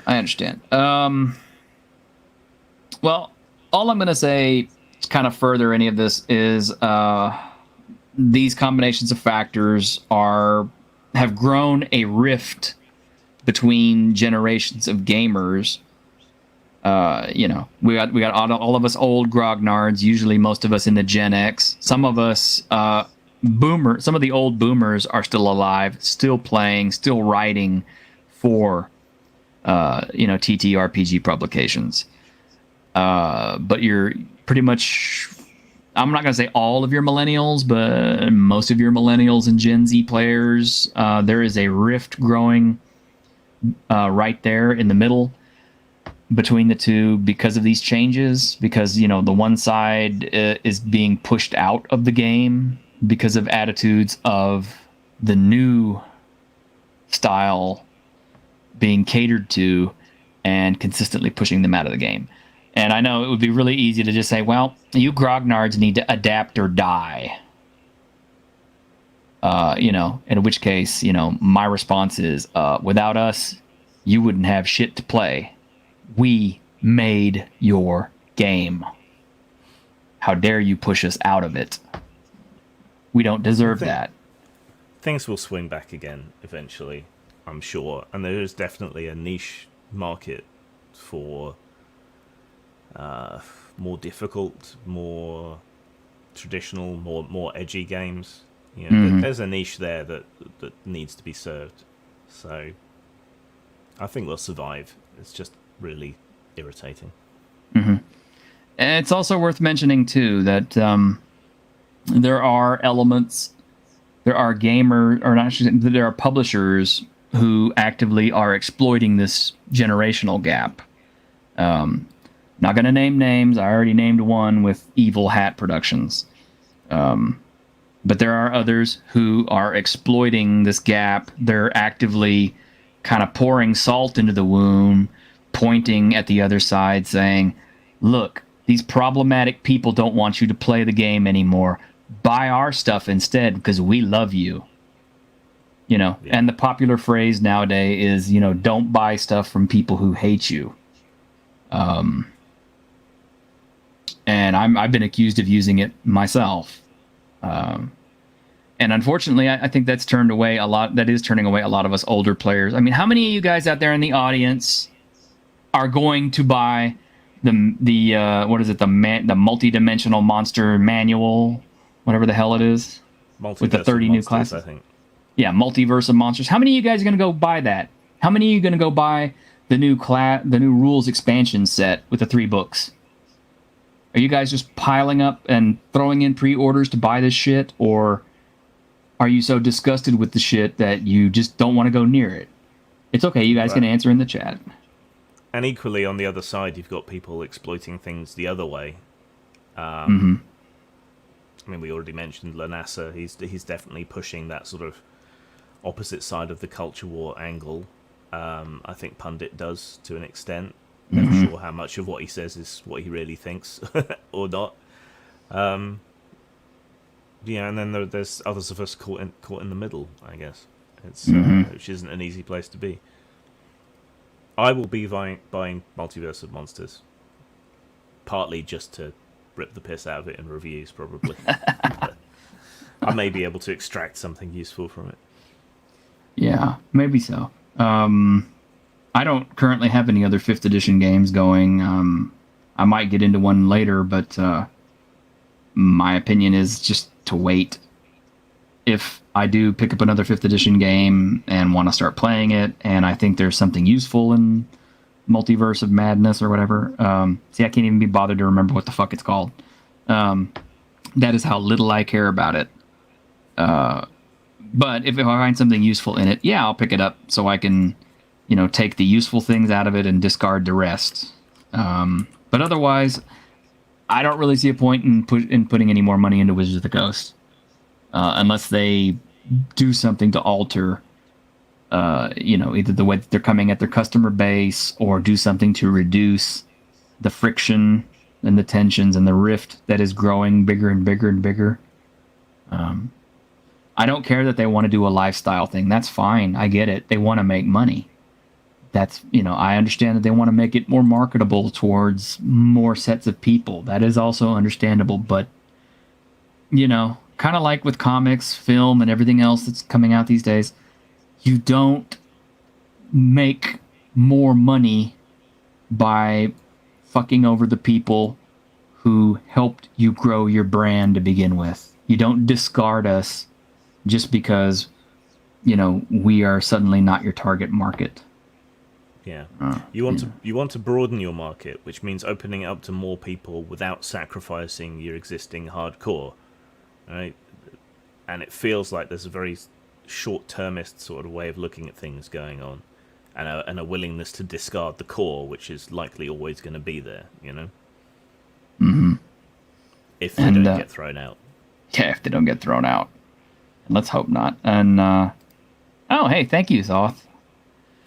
But anyway, yeah, let's, I don't know if things are going to get better before they get worse. Certainly, I think, people are getting tired of, quote unquote, woke, politics and the people who push them. So, maybe things will swing back the other way. Maybe they'll never recover. I don't know. The trends are what they are. Like we've already outlined, every single time D&D has come out with a new edition, it has to some degree alienated its original player base, but it has brought lots of others to it. And that is what's happened now. A lot of us are feeling alienated, pushed out, and everything by a very vocal minority. And I guess we just kind of have to stick to our guns, play the games that we like, and not worry about what the company policies are. We're going to do our own thing. And most of us already have. I mean, a lot of you out there have already been homebrewing for years and years and years. So this kind of stuff really doesn't mean anything to you, except in as much as it has caused certain segments of the population to call you ists, phobes, problematic, etc., etc. But, yeah, like Prismatic says, the pendulum is swinging for the better, I hope. Well, I hope so, too. I've thought the pendulum was swinging back since about 2015, and it hasn't so far. So, I mean, I hope you're right. But... Shadzar says the more important question is, should we care anymore? Should we give them free marketing by talking about their shit? Well, that's the thing. On Dungeons and Discussions, we usually try to talk about other systems outside of the big ones in order to shine light on other products from different companies. We've had Lamentations of the Flame Princess. We've had Castles and Crusades. I did an unboxing for Giant Lands. We've brought up Cyberpunk, older editions, newer editions, various other games. And if you like Vampire, Grimm has actual fucking monsters, which I'll let him tell you about. I got so aggravated with the neutering of monstrous creatures, vampires, werewolves, and so on, that I decided to make a game somewhat inspired by Nightbreed, but also some other things, in which you would play a monster that was an irredeemable monster, where you had to do awful things to survive, and that these would come back to bite you on the ass. So that's AFM. It's a roller coaster ride into the grave at high speed, basically playing horrible, irredeemable monsters. So yeah, I know I'm not very good at pimping myself, Shad. I did want to say something to what Shad said, as well as pimping myself.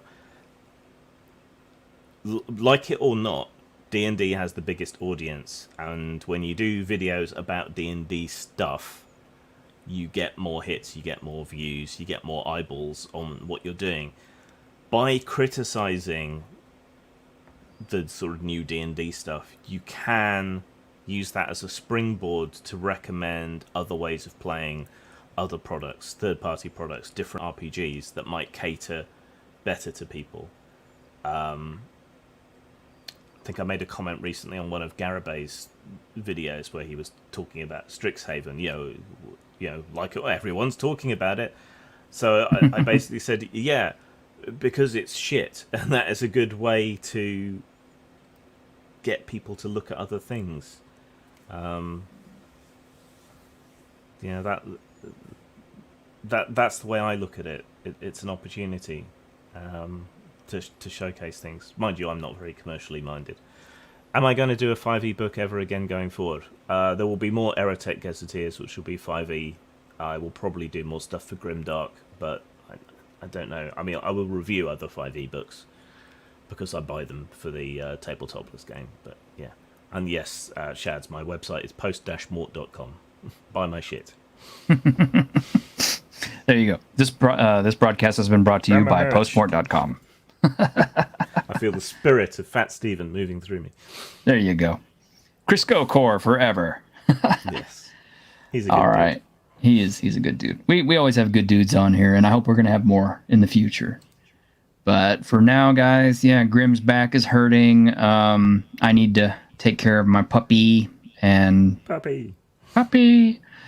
And, it's 11 a.m., at least over here. So, guys, go do something with your lives besides sit on the internet all day. It's not healthy for you. In the meantime, have a great day. Thank you for hanging out with us in this discussion. Please like, please subscribe. I like subscribers. Please help me. I would like to grow a bigger audience, talk to more people, run more games. Because believe me, if I can quit my regular job and just do this for a living, I will run games for people. I will do more stuff on the net. But I need help to get there. So, yeah. And I think Bruce Lombardo is probably having a show sometime this afternoon. So, Bruce, if you are, let us know in chat. And I'll be happy to drop by and paint on it, I guess, or something. But in the meantime, you all take care. Have a great Sunday or Monday, I guess, for some of you. If it's, I don't know. Is anybody from Japan? It should be Monday over there now. Australia. Anyway, yeah, Australia. Take care. Have a great day. Have a great week. And we will see you again. Look! The Dungeons and Dragons ride!